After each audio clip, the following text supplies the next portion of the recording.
Do you ever feel nervous about picking up your newborn, worried that they're so tiny and fragile that you might hurt them? That's such a common feeling for new parents. After all, your baby spent 9 months cozy in the womb, snug, and supported every second. Now, being lifted through the open air can feel strange and unsettling for them and, for you. The truth is, babies are stronger than they look, but they still need careful support, especially for their head and neck. Once you learn the right way to lift and hold your baby, it becomes second nature. Not only will your baby feel safe, but you'll also feel much more confident. Let's walk through the steps together, so both you and your little one can feel secure. Always let your baby know you're about to pick them up. Make eye contact, smile, and say a few soothing words.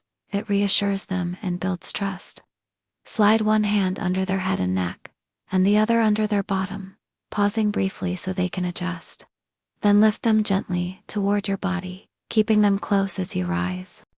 For very small babies, the cradle hold works beautifully. Rest your baby across one arm with your hand supporting their bottom, while your forearm supports their head, neck, and back.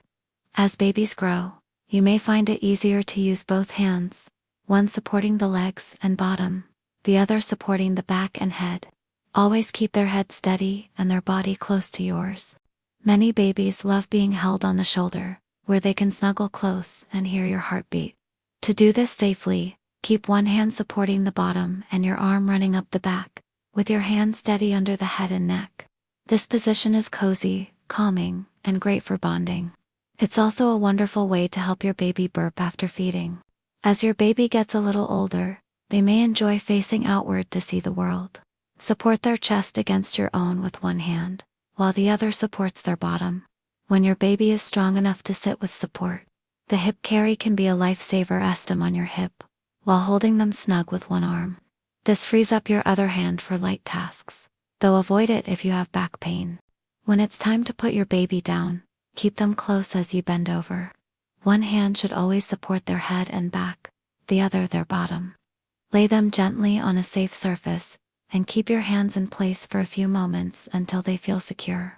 A soft pat or a soothing word will reassure them that they're safe. At first, lifting and carrying your baby may feel intimidating, but with practice, it quickly becomes second nature, and soon you won't even think about the steps. Always support the head and neck, keep your baby close, and move slowly and gently. Most importantly, enjoy these precious moments of closeness. They're a big part of bonding with your little one.